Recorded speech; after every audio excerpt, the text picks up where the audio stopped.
Hello everyone. पिछली class में हमने 1 से लेकर 5 तक 13.1 एक्सरसाइज के 5 क्वेश्चन हमने सोल्व कर लिए थे। आज हम आगे सोल्व करेंगे 6th क्वेश्चन से। आपको 6th क्वेश्चन के अंदर स्टेटमेंट पढ़ो क्या दिया हुआ है। ए कोइन इज टोस्ड 3 टाइम। एक कोइन को 3 टाइम टोस किया गया है। तब वो ये पूछ रहा है कि आपको प्रोबेबिलिटी निकालनी है ई बाय एफ की। यहाँ पे 3 क्वेश्चन आपको दिए हुए हैं, 1, 2 और 3 क्वेश्चन। इन तीनों क्वेश्चनों को हम अलग अलग सोल्व करेंगे। सबसे पहले हम सैंपल स्पेस बनाएंगे। सैंपल स्पेस क्या होगा, देखो आपको क्या बोला गया है, कोइन को 3 टाइम टॉस किया गया है, तो सैंपल स्पेस बनेगा हेड हेड हेड, फिर आएगा हेड हेड टेल, फिर आएगा हेड टेल हेड, फिर आएगा टेल हेड हेड। इसी तरह से टेल का चलेगा, tail tail tail tail tail head आ जाएगा, टेल हेड टेल हो जाएगा, हेड टेल टेल। तो सैंपल स्पेस में ये 8 एलिमेंट आपके हो जाएंगे। अब आप फर्स्ट पार्ट को देखो कि फर्स्ट पार्ट उसने क्या कहा है। ई इवेंट उसने क्या बोला है, head on the third toss, कि थर्ड टॉस पे क्या होना चाहिए, हेड होना चाहिए। तो आप इवेंट ई में वो वाले पेयर इकट्ठे कर लो जहाँ पे थर्ड टॉस पे हेड है। तो थर्ड टॉस पे हेड वाले जो है वो आप यहाँ देखोगे, तो थर्ड टॉस पे, तो यहाँ पे भी थर्ड टॉस पे हेड है, यहाँ थर्ड टॉस पे भी है, यहाँ पे भी थर्ड पे है, यहाँ पे भी थर्ड पे है। तो इवेंट ई में जो आपके एलिमेंट होंगे वो हो जाएंगे head head head, head tail head, tail head head, और हो जाएगा टेल टेल हेड। तो ये 4 एलिमेंट आपके ई में आ जाएंगे। इसी तरह से आप एफ इवेंट को बनाओगे। एफ इवेंट क्या आएगी, यहाँ पे क्या बोला है एफ के बारे में, head on the first 2 toss. पहले 2 टॉस पे हेड होना चाहिए, तो वे पेयर आप इकट्ठे कर लो जहाँ पहले 2 पे हेड आ रहा है। एक इस पे आ रहा है, हेड हेड टेल पे भी आ रहा है, और कहीं भी नहीं आ रहा।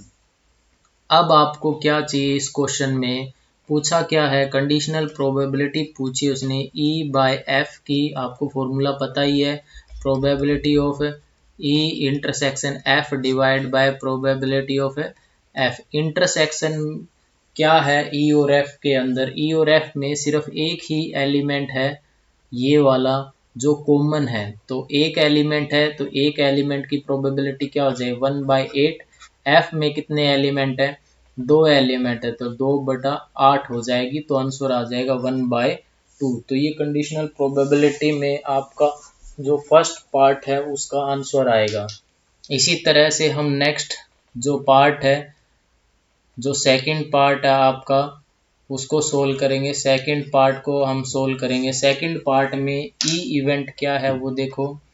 ई जो है वो क्या दे रखा है, एट लीस्ट 2 हेड, कम से कम 2 हेड आने चाहिए। तो 2 हेड आने में कौन कौन से पेयर आ जाएंगे, एक तो ये आ जाएगा हेड हेड हेड आ जाएगा, हेड हेड टेल कम से कम 2 आने चाहिए, तो हेड टेल हेड हो जाएगा, टेल हेड हेड हो जाएगा। तो ये 4 पेयर आपके आएंगे ई के अंदर, कम से कम 2 हेड उसने बोला है। इसी तरह से एफ इवेंट क्या होगी, एट मोस्ट 2 हेड, ज़्यादा से ज़्यादा 2 हेड होने चाहिए, 2 से ज़्यादा नहीं होने चाहिए। तो 2 या 2 से कम होने चाहिए, तो 2 से 2 एक ये वाला पेयर आ जाएगा। सिर्फ एक पेयर इसमें नहीं आएगा, तीनों हेड वाला। तो इसमें आएगा head head tail, head tail head, tail head head, और tail tail tail, tail tail head, tail head, tail head, tail tail. तो आपको एफ इवेंट में ये पेयर आएंगे। अब आपको क्या निकालना है, probability of E bye F आपको निकालनी है तो फॉर्मूला क्या होता है, probability of E intersection F divide by probability of F. तो इंटरसेक्शन में कौन कौन से एलिमेंट आ रहे हैं वो आप देख लो। यहाँ पे आपको सिर्फ एक ये ट्रिपल हेड वाला यहाँ नहीं मिलेगा, ये तीनों एलिमेंट यहाँ मिल जाएंगे। तो इंटरसेक्शन की प्रोबेबिलिटी आएगी 3/8 डिवाइड बाय एफ में कितने एलिमेंट है, 7 एलिमेंट आपको एफ में नजर आ रहे हैं, तो उसकी प्रोबेबिलिटी 7/8, तो 3/7 आपकी यहाँ पे हो जाएगी। इसी तरह से सिक्स्थ क्वेश्चन का जो थर्ड पार्ट है वो भी हम इसी तरह सोल्व करेंगे।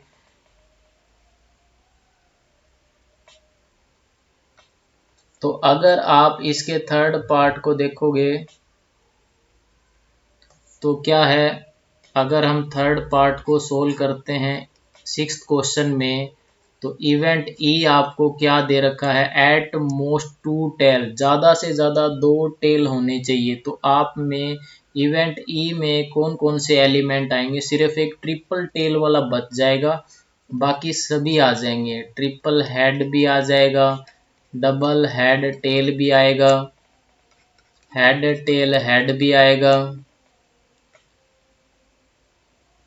टेल हेड हेड भी आएगा, tail tail head tail head tail head tail tell.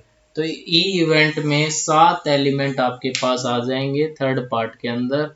और एफ में कौन कौन से एलिमेंट आएंगे, एट लीस्ट 1 टेल बोला है उसने, कम से कम एक टेल होना चाहिए। इसका मतलब एक या एक से ज़्यादा भी हो सकते हैं, तो कम से कम एक होना चाहिए। तो सिर्फ ट्रिपल हेड वाला इसमें नहीं आएगा, बाकी सारे यहाँ आ जाएंगे।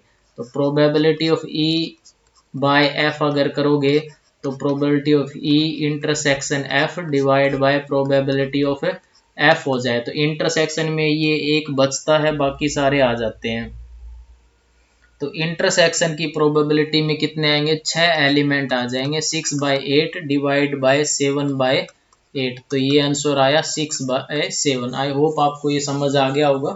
ठीक है, चलो अब नेक्स्ट जो क्वेश्चन है उसको सोल्व करते हैं। क्वेश्चन नंबर 7 को हम सोल्व करेंगे। क्वेश्चन नंबर 7 को देखो क्या दिया हुआ है। क्वेश्चन नंबर 7 में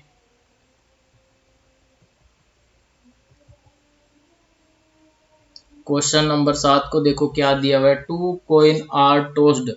क्या बोला है कि 2 कॉइन को टॉस किया गया है। तो अगर आप सैंपल स्पेस बनाओगे, अगर 2 कॉइन को टॉस किया गया है तो सैंपल स्पेस क्या बनता है जब 2 कॉइन को टॉस किया जाता है।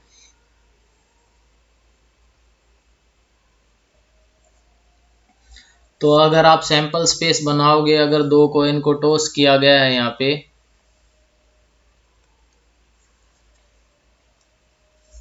तो सैंपल स्पेस आपका बनेगा जब 2 कॉइन को टॉस करेंगे, हेड हेड बन जाएगा, हेड टेल बनेगा, टेल हेड बनेगा, टेल टेल बनेगा। तो ये आपका सैंपल स्पेस बन जाएगा। इसमें 2 पार्ट है क्वेश्चन में, पहले फर्स्ट पार्ट को सोल्व करेंगे। इवेंट ई आपको क्या कह रहा है, टेल अपेयर ऑन 1 कॉइन, एक कॉइन पे टेल आना चाहिए। तो ई इवेंट में क्या क्या आएगा, हेड टेल आएगा, टेल हेड आ जाएगा। तो 2 ही एलिमेंट आएंगे। एफ में क्या एलिमेंट है, 1 कॉइन शो हेड, एक कॉइन हेड शो करना चाहिए। तो यही दोनों आ जाएंगे क्योंकि एक कॉइन क्या शो करना चाहिए, हेड। अब पूछा क्या है, probability of E bye F. आपको पता है कंडीशनल प्रोबेबिलिटी का फॉर्मूला क्या होता है, ई intersection F divide by probability of F. Intersection में ये दोनों एलिमेंट ही आ रहे हैं, तो इंटरसेक्शन में क्या आएगा, ई इंटरसेक्शन एफ हो जाएगा, हेड टेल टेल हेड। तो इंटरसेक्शन में 2 एलिमेंट है तो उसकी प्रोबेबिलिटी 2/4, एफ में 2 एलिमेंट है 2/4, तो आंसर आएगा 1। इसी तरह से अगर हम इसके सेकंड पार्ट को सोल्व करें, इसका अगर सेकंड पार्ट को देखोगे आप, उसमें ई इवेंट क्या है, आपको नो टेल अपेयर, कोई भी टेल नहीं आना चाहिए। इसका मतलब दोनों के दोनों क्या आएंगे, हेड आएंगे। एफ में क्या है, नो हेड अपेयर, कोई हेड नहीं, तो इसका मतलब दोनों के दोनों टेल आएंगे। अगर आप ई इंटरसेक्शन एफ देखोगे तो क्या आएगा, कुछ भी नहीं, एम्प्टी आएगा, कुछ भी दोनों में कॉमन नहीं है। तो इसका मतलब अगर कंडीशनल प्रोबेबिलिटी निकालेंगे ई बाय एफ की, तो क्या फॉर्मूला होता है, probability of E intersection F divide by probability of F.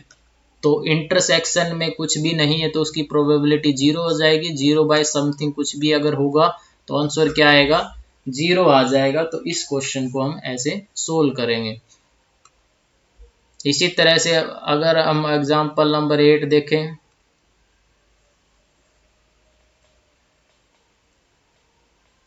Example number 8 का सॉल्यूशन क्या दिया हुआ है, ए डाई इज थ्रो 3 टाइम, एक डाई को 3 टाइम शो थ्रो किया हुआ है। ये क्वेश्चन हमने एग्जाम्पल जब मैंने करवाए थे 13.1 के एग्जाम्पल, वहाँ पे हमने किया है क्वेश्चन, तो आप वहाँ से इसे देख लीजिए तो आपको ये समझ आ जाएगा कि इस क्वेश्चन को कैसे सोल्व करने हैं। मैंने एग्जाम्पल करवाए थे 6 एग्जाम्पल, वहाँ पे ये क्वेश्चन आपका है। नेक्स्ट क्वेश्चन देखो, क्वेश्चन नंबर 9। क्वेश्चन नंबर 9 का सॉल्यूशन आपको क्या दिया हुआ है, mother father and son line up at random for a family picture. देखो यहाँ पे क्या हुआ है, 3 बंदे हैं, एक मदर है, फादर है और सन है। तो मदर को आप 1 नंबर दे दो, फादर को 2 नंबर दे दो, सन को आप 3 नंबर दे दो। अब वो ये कह रहा है कि इनको एक लाइन में अरेंज किया गया है। तो अगर आप 3 पर्सन को ऑर्डर में अरेंज करोगे तो सैंपल स्पेस आपका क्या बनेगा।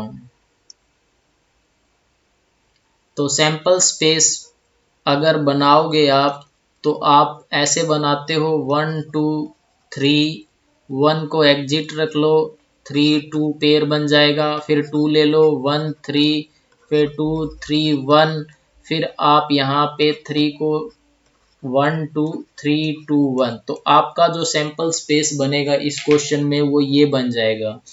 अब आपको इवेंट ई क्या बोला है कि sun on the one end, sun on one end भी एक तरफ सन है, तो सन को हमने क्या माना है, 3 नंबर दिया है, तो सन को एंड में होना चाहिए। तो एंड में एक यहाँ पे 3 है और यहाँ पे 3 है और यहाँ पे 3 है, तो सन एंड में है तो इसमें 1 2 ये आ जाएगा, 3 1 2 आएगा, 3 2 1 आपका इसके अंदर आ जाएगा। और कहाँ पे है, एक यहाँ पे भी 3 एंड में है तो ये भी आ जाएगा 2 1 3, तो 4 एलिमेंट आपके इवेंट ई में आएंगे। एफ को क्या बोला है, father in the middle, middle में फादर होना चाहिए, तो फादर को हमने 2 नंबर दिया है, तो वे पेयर इकट्ठे कर लो जहां पे 2 आया हुआ है, तो 1 2 3 हो जाएगा। और 2 कहाँ को बीच में आया हुआ है, यहाँ पे 3 2 1, 3 2 1। तो अगर आप ई इंटरसेक्शन एफ देखोगे तो ये दोनों पेयर आपके कॉमन आ रहे हैं, तो इंटरसेक्शन में आ जाएगा 1 2 3 3 2 1। तो कंडीशनल प्रोबेबिलिटी का जो फॉर्मूला होता है वो probability of E intersection F divide by probability of F. तो इंटरसेक्शन में 2 एलिमेंट है तो उसकी probability 2 by 1 2 3 4 5 6, total 6 element sample space के अंदर है। इसी तरह प्रोबेबिलिटी ऑफ एफ, एफ में 2 एलिमेंट है 2 बाय 6, तो कट के आ जाएगा इसका आंसर 1। तो इस क्वेश्चन का जो आंसर होगा वो 1 होगा।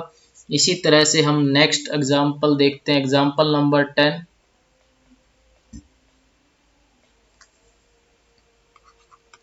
एग्जाम्पल नंबर 10 में क्या दिया हुआ है, एक ब्लैक और एक रेड डाई आपको दे रखी है।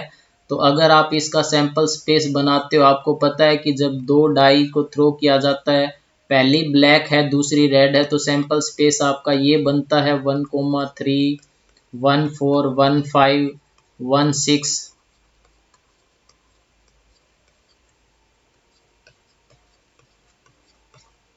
तो इसी तरह बनता है 6 1 6 2 6 3 6 4 6 5 6 एंड 6, टोटल 36 एलिमेंट आपके यहाँ बनते हैं इसके अंदर। अब हम ए पार्ट को सोल्व करेंगे।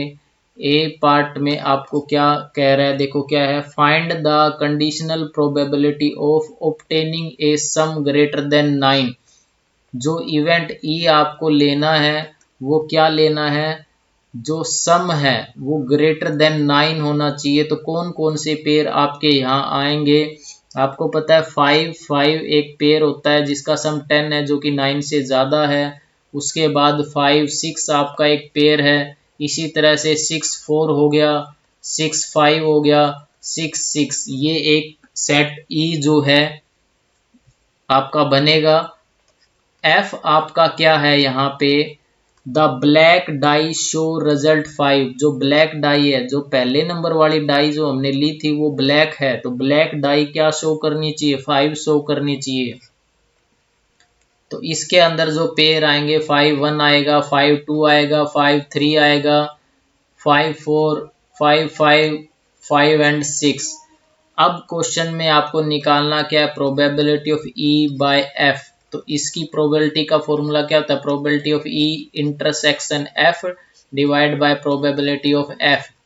अगर आप इंटरसेक्शन देखोगे तो कितने एलिमेंट आपके कॉमन नजर आ रहे हैं इस क्वेश्चन के अंदर, आपका ये दो एलिमेंट जो है 5 5 और 5 6, ये दो एलिमेंट आपको कॉमन आ रहे हैं। तो इंटरसेक्शन में दो एलिमेंट है तो उनकी प्रोबेबिलिटी 2/36 हो जाएगी, डिवाइड बाय एफ में कितने एलिमेंट है, 1 3 और 3 6 एलिमेंट है, 6/36, तो आंसर आएगा 1/3। तो इस क्वेश्चन का जो आंसर है वो 1/3 ए पार्ट का। अब हम बी पार्ट को सोल्व करेंगे।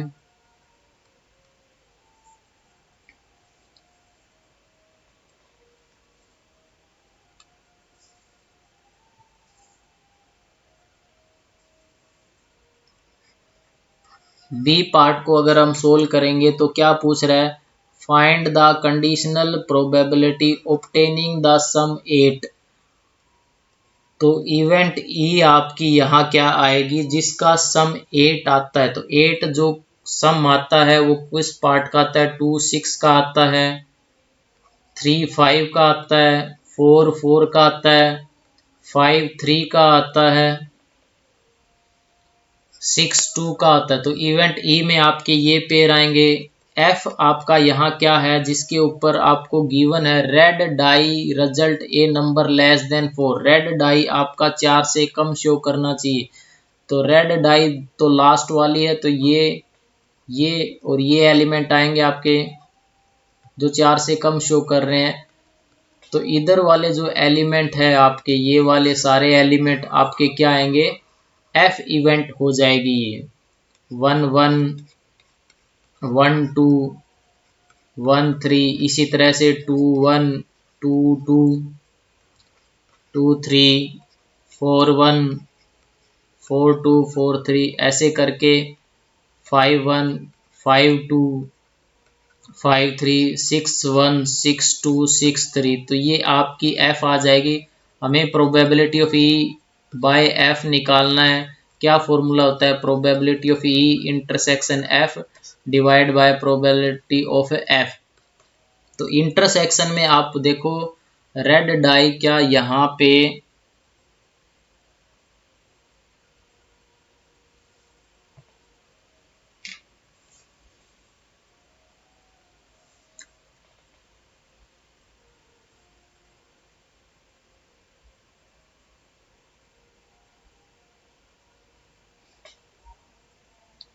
अब देखो यहाँ पे कौन कौन से पेयर कॉमन आ रहे हैं आपके इंटरसेक्शन में, ये दो पेयर है जो कॉमन में है। तो इनकी प्रोबेबिलिटी हो जाएगी 2/36 डिवाइड बाय एफ में कितने एलिमेंट है, 18 एलिमेंट है, तो 18/36। तो सोल्व करने के बाद जो फाइनल आंसर आएगा 1/9 इस क्वेश्चन का आंसर हो जाएगा। आई होप आपको ये समझ आ गया होगा। अगर आपको किसी क्वेश्चन में प्रॉब्लम आती है तो आप कमेंट कीजिए। एग्जाम्पल नंबर 11 देखिए क्या है, 11 नंबर एग्जाम्पल है, उसको सोल्व करते हैं। क्या दिया हुआ है, इसमें 3 पार्ट आपको दे रखे हैं। एक डाई को रोल किया गया है और उसने इवेंट खुद से बना के आपको दे रखे हैं। ई में 1 3 5 है, एफ में 2 एंड 3 है, जी के अंदर 2 3 4 एंड 5 है। पहले दो क्वेश्चन में कंडीशनल प्रोबेबिलिटी निकालनी है। किसके ऊपर? Probability of E bye F पे आपको निकालनी है। क्या फॉर्मूला होगा? Probability of E intersection F divide by probability of F. तो अगर आप ई और एफ में इंटरसेक्शन देखते हो तो सिर्फ ये एक एलिमेंट है 3 जो कॉमन है। तो एक एलिमेंट की प्रोबेबिलिटी कितनी हो जाएगी? 1 बाय टोटल एलिमेंट कितने हैं? डाई के अंदर 6 है तो 1 by 6 divide by F. F में कितने एलिमेंट है? 2 है तो 2 डिवाइड बाय 6। क्या आंसर आएगा? 1 बाय 2। तो फर्स्ट पार्ट का जो आंसर है वो 1 बाय 2 आएगा। इसी तरह probability of F by E अगर हम निकालेंगे, क्या आएगा? Probability of E intersection F divide by probability of E. तो इंटरसेक्शन की प्रोबेबिलिटी क्या आएगी? 1 बाय 6 डिवाइड बाय ई की प्रोबेबिलिटी। ई में 3 एलिमेंट है तो 3 बाय 6 आ जाएगा, 1 बाय 3 यहाँ पे आ जाएगा। इसी तरह से अगर हम सेकंड पार्ट को सोल्व करें, सेकंड पार्ट में क्या दिया हुआ है? आपको प्रोबेबिलिटी निकालनी है ई बाय जी की। तो इसका मतलब है probability of E intersection G divide by probability of G. तो ई और जी में क्या कॉमन है? ई और जी में 3 एंड 5 कॉमन है। तो इंटरसेक्शन की प्रोबेबिलिटी कितनी आ जाएगी? यहाँ पे 2 एलिमेंट इंटरसेक्शन में है तो 2 बाय 6 डिवाइड बाय जी में कितने एलिमेंट है? 4 एलिमेंट है तो 4 बाय 6। तो क्या आंसर आएगा? 1 बाय 2 आएगा। इसी तरह से प्रोबेबिलिटी ऑफ जी बाय ई हम निकालेंगे,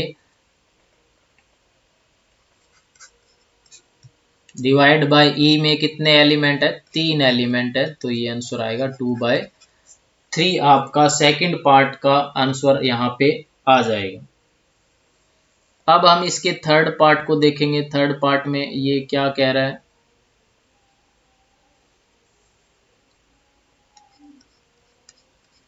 थर्ड पार्ट में ये कह रहा है कि प्रोबेबिलिटी निकालो E union F divide by G. तो पहले हम ई यूनियन एफ निकालेंगे। ई में क्या एलिमेंट है वो देखो यहाँ पे। ई और एफ का अगर यूनियन करोगे तो 1 आएगा, 2 आएगा, 3 एंड 5 आएगा। तो ये ई यूनियन एफ हो गया।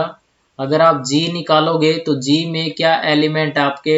2 3 4 एंड 5। अगर हम इसको कोई नया नाम दे देते हैं ए इक्वल टू, तो आपको प्रोबेबिलिटी किसकी पूछ रहा है? ए बाय जी की। तो क्या फॉर्मूला होता है conditional probability? A intersection G divide by probability of जी।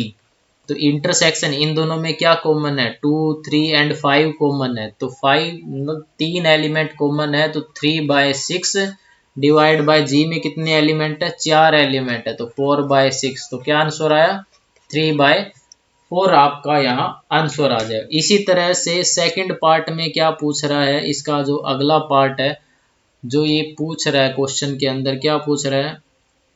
ये पूछ रहा है कि आप फाइंड करो probability of E intersection F divide by G. तो आपको क्या करना है? यहाँ पे इन दोनों में इंटरसेक्शन निकालो। ई यूनियन एफ और जी में क्या इंटरसेक्शन है? 2 और 3 और 2 और 3, 2 एलिमेंट इंटरसेक्शन है तो इसका मतलब 2 बाय 6 डिवाइड बाय जी की प्रोबेबिलिटी कितनी है? 4 बाय 6। तो आपको सोल्व करोगे तो 2 बाय 4, तो सोल्व करके 1 बाय 2।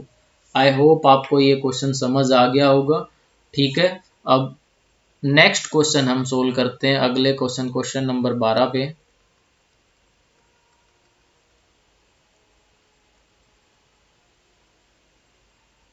देखो 12 नंबर क्वेश्चन में आपको क्या दिया हुआ है?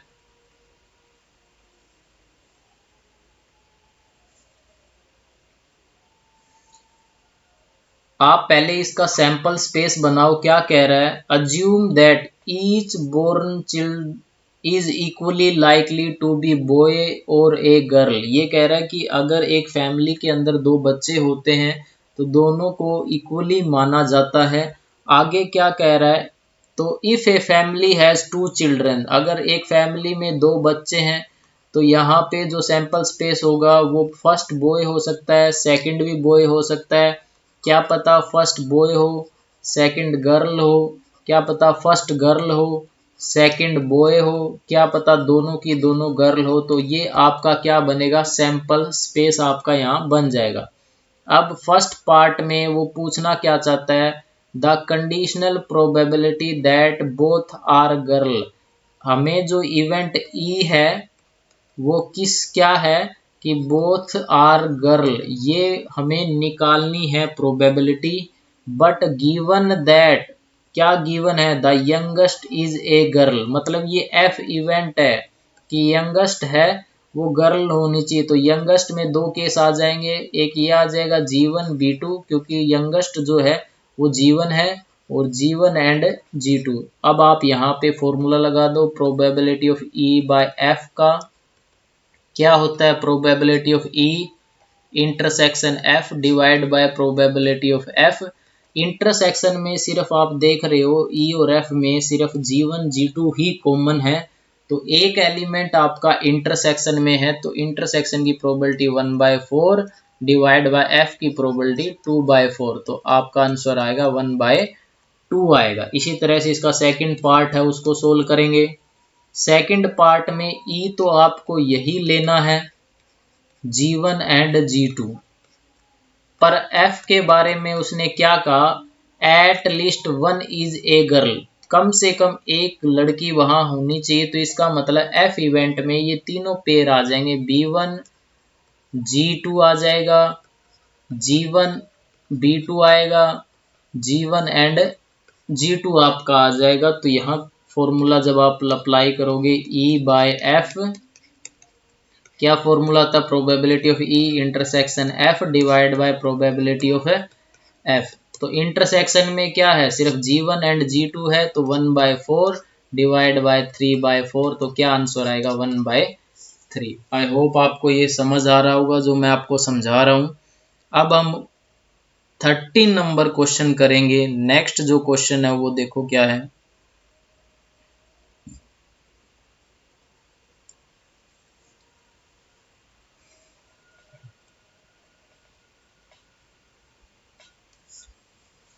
देखो इस 13 नंबर क्वेश्चन में आपको क्या दिया हुआ है, स्टेटमेंट को पढ़ो फिर आपको ये समझ आएगा क्या है।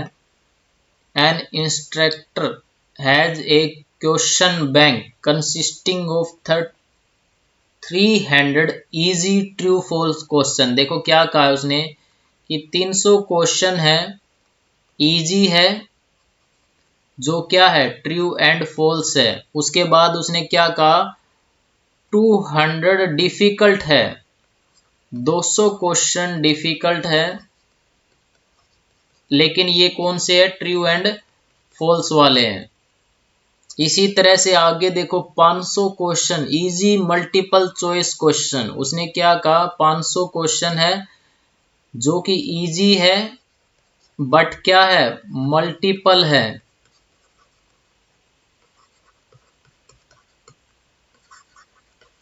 आप क्वेश्चन को ध्यान से समझो, देखो क्या कह रहा है, 300 क्वेश्चन इजी है जो कि ट्रू एंड फॉल्स है, 200 क्वेश्चन डिफिकल्ट है जो ट्रू एंड फॉल्स है, 500 क्वेश्चन इजी है बट वो मल्टीपल चॉइस है। इसी तरह से 400 क्वेश्चन डिफिकल्ट है जो क्या है मल्टीपल चॉइस क्वेश्चन है।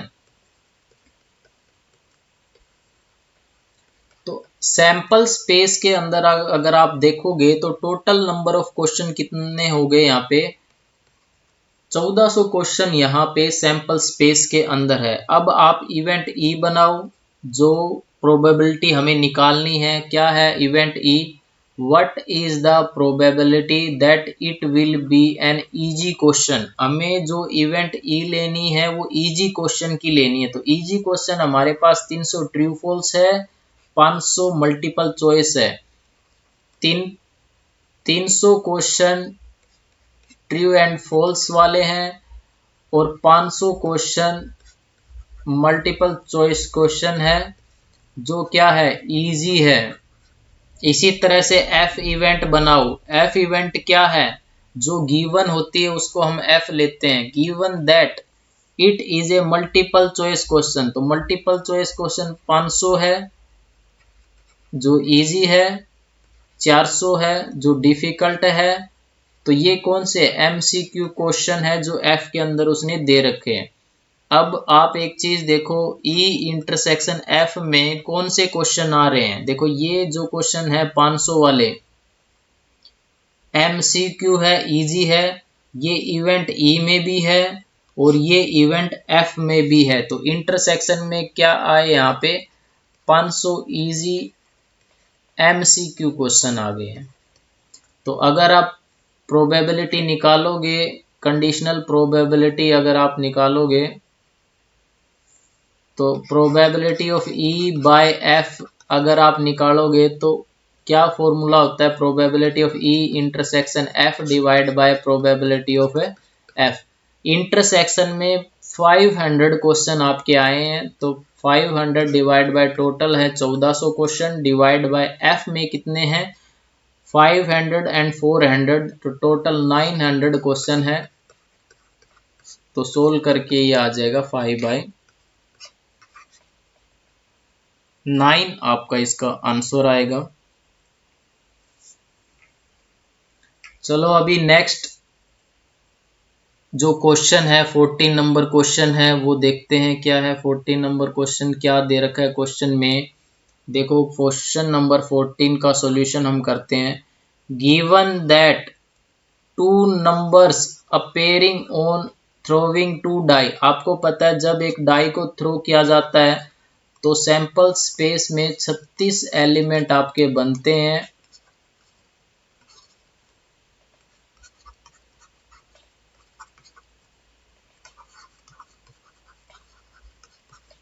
अब उसने क्या कहा है, गिवन दैट मतलब कंडीशनल प्रोबेबिलिटी का जो हमारा फॉर्मूला होता है प्रोबेबिलिटी ई बाय एफ, मैंने बताया था एफ आपका क्या होता है जो गिवन होता है।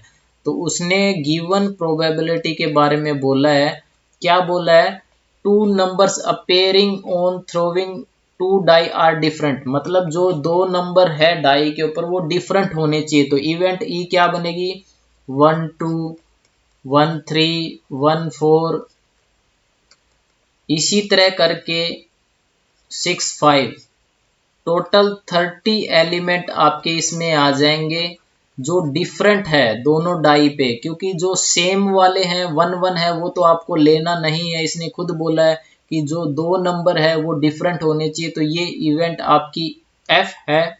और इवेंट ई अगर आप देखोगे तो क्या है, जो प्रोबेबिलिटी हमें निकालनी है, the probability of the event the sum of the number on two die 4, sum आपका 4 आना चाहिए। तो कौन कौन से 1 3 हो गया,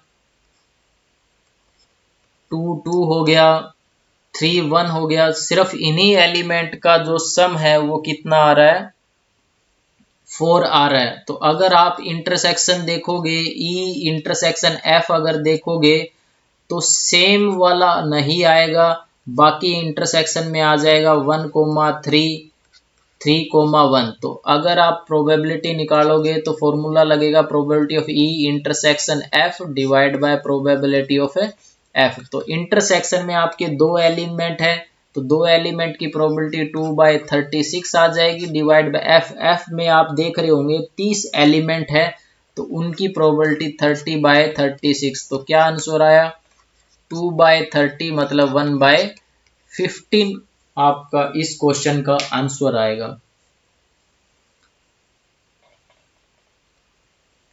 चलो नेक्स्ट क्वेश्चन है 15 नंबर क्वेश्चन है।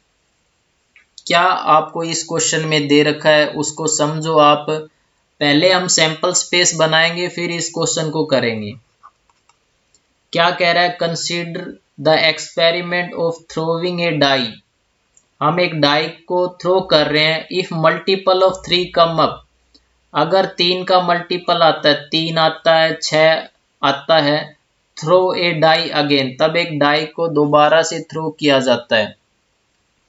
अगर 3 आया तब एक डाई को थ्रो किया तो 3 1 हो सकता है, 3 2 हो सकता है, 3 3 हो सकता है, 3 4 हो सकता है, 3 5 हो सकता है, 3 6 हो सकता है। इसी तरह 6 भी आ सकता है, 6 1 हो सकता है, 6 2 हो सकता है, 6 3 हो सकता है, 6 4 हो सकता है, 6 5 एंड 6 6। तो ये है 3 का मल्टीपल। अगर 3 आता है तो डाई को दोबारा से थ्रो किया जाता है, तो सैंपल स्पेस इतना बनेगा।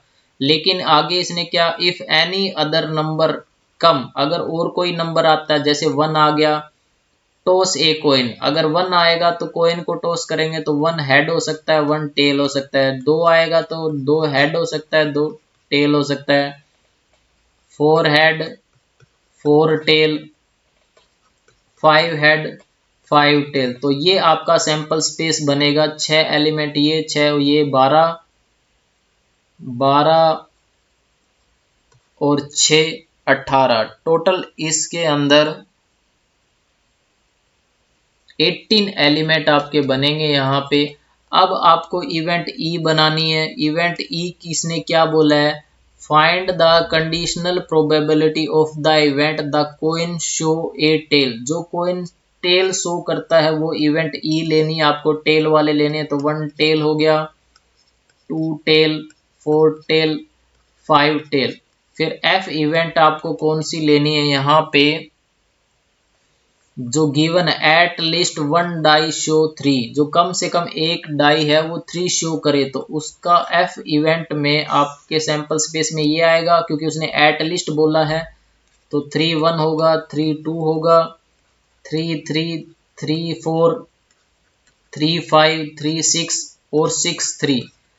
अब आप एक चीज देखो, यहाँ पे ई इंटरसेक्शन एफ अगर आप देखोगे तो एम्प्टी यहाँ पे आ रहा है, तो बाकी इस क्वेश्चन में कुछ सोल्व करने की जरूरत नहीं है।